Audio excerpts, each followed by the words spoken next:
Assalamualaikum warahmatullahi wabarakatuh. Perkenalkan, nama saya Nur Suneni, NIM 352101.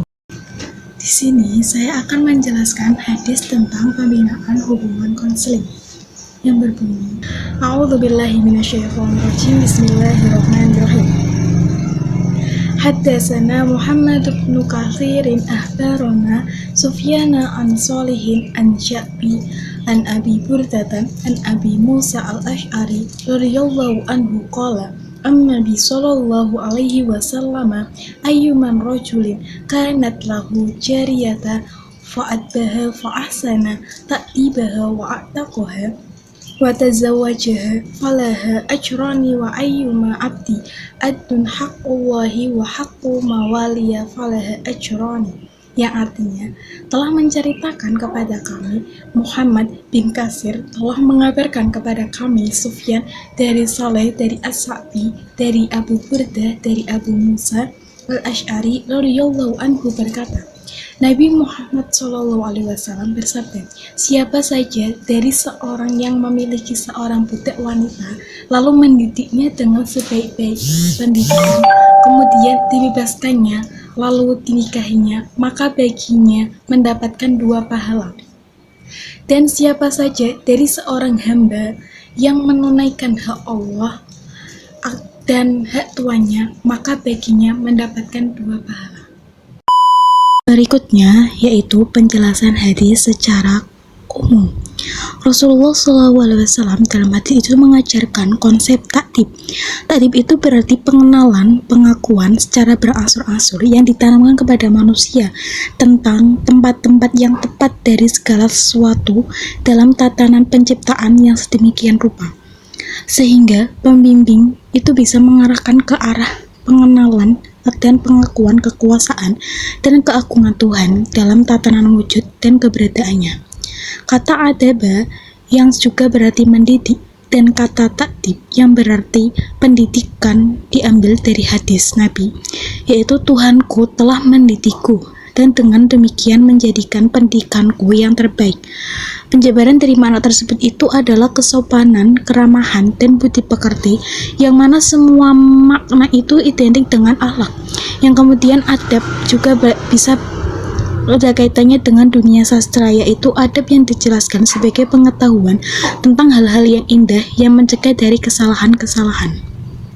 Berdasarkan hal itu, Al-Atos itu mendefinisikan adab dari analisis, yaitu adab adalah pengenalan dan pengakuan terhadap realita yang bahwasanya ilmu dan segala sesuatu yang terdiri itu sesuai dengan kategori-kategori dan tingkatan-tingkatannya, dan bahwa seseorang itu memiliki tempatnya masing-masing dalam kaitannya dengan realitas, kapasitas, potensi fisik, intelektual, dan spiritual. Selanjutnya itu penjelasan hadis secara konseptual BKPI. Era modern seperti ini saat ini itu anak-anak mengalami krisis keteladanan. Hal tersebut terjadi karena orang tua, guru, serta media sosial itu sangat sedikit dalam mengangkat tokoh-tokoh teladan bagi seorang anak. Tayangan di televisi itu misalnya didominasi acara hiburan dalam berbagai variasinya, terus acara sinetron atau acara gosip selebriti yang sangat minim dalam memberikan contoh kehidupan Islam secara utuh. Sementara itu, penanaman akhlak mulia melalui contoh pribadi teladan pada pelajaran-pelajaran keislaman di sekolah itu juga masih rendah. Pendidikan anak didapatkan tidak hanya di sekolah saja, namun di rumah serta di masyarakat sekitarnya itu juga perlu. Sebagai orang tua hanya berusaha memberikan fondasi yang kuat untuk mereka termasuk dalam hal mental spiritual, dan kita harus dapat menjadi teladan yang baik untuk anak kita. Banyaknya orang tua di zaman sekarang itu yang membiarkan anaknya menonton televisi atau media massa lainnya tanpa ada batas. Seorang guru atau orang tua itu harus mengetahui apa aja sih yang harus diajarkan kepada seorang anak dan bagaimana metode yang telah dituntun oleh Rasulullah SAW. Yang pertama itu mengajarkan ketaatan kepada orang tua. Yang kedua itu mengajarkan husnul muasyarah atau pergaulan yang benar. Yang ketiga itu menanamkan nilai-nilai tawakullah. Yang keempat, menumbuhkan kepribadian yang memiliki ketaatan kepada Allah yang kuat, diantaranya dengan mendirikan sholat, Yang kelima, itu menumbuhkan dalam diri anak atau kepedulian sosial yang tinggi. Yang keenam, itu membentuk kejiwaan anak yang kokoh atau sabar. Yang ketujuh, menumbuhkan sifat rendah hati, serta menjauhkan dari sifat sombong. Yang kedelapan, mengajarkan kesopanan dan dalam sikap dan pengucapannya. Dari penjelasan itu, hadis-hadis Nabi itu terdapat juga 9 arti makna tersebut, yaitu sebagai berikut. Yang pertama itu adab dengan kedua orang tua. Contohnya adab ketika berbicara kepada orang tua, adab memandang orang tua. Yang kedua itu adab terhadap ulama. Kita harus menghormati orang alim dan cendekiawan karena keluasan ilmunya serta berusaha untuk selalu bergaul atau mendekatinya. Yang ketiga itu adab menghormati dan menghargai orang lain. Sikap yang sangat penting dan harus ditanamkan yaitu menghormati dan menghargai orang lain siapapun itu. Yang keempat itu adab persaudaraan.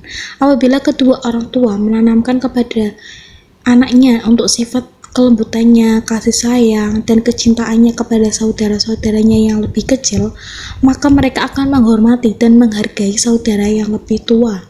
Mereka akan saling mengerti akan kewajiban saudaranya. Yang kelima, itu ada bertetangga. Bertetangga itu memiliki hak yang cukup besar dari syariat Islam yang bertujuan untuk menguatkan ikatan-ikatan masyarakat muslim. Anak-anak juga harus memiliki adab terhadap anak tetangga. Orang tua harus dapat mendidik anak mereka agar mempunyai rasa menghormati dan menghargai sesama. Yang keenam itu adab meminta izin. Dalam Al-Quran telah mendidik anak-anak agar meminta izin dan memerintahkan kepada orang tua agar mengajarkan anak mereka untuk meminta izin. Yang ketujuh itu ada adab makan. Mengambil makanan yang dengan tangan kanan dan mengucapkan basmalah. Mengambil makanan yang terdekat, terus tidak mendahului orang lain, tidak memandang makanan terus-menerus atau melihat orang yang sedang makan, terus tidak tergesa-gesa ketika makan. Terus mengunyah makanan juga dengan baik. Yang kedelapan itu ada adab penampilan anak. Adab anak pada penampilan rambut dan potongannya itu dalam Shahihain disebutkan hadis dari Ibnu Umar radhiyallahu anhu bahwa ia berkata Rasulullah SAW melarang cukur koza.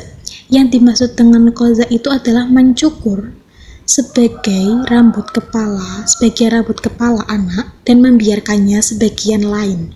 Yang kesembilan itu ada adab mendengarkan Al-Quran. Ibnu Jubair meriwayatkan dengan mensanadkan kepada Az-Zuhri sebagaimana disebutkan oleh Katsir dalam tafsirnya bahwa ia berkata ayat ini turun berkenaan dengan seorang pemuda dari kaum Ansor yang bila Nabi SAW membaca Al-Quran ia turut membaca.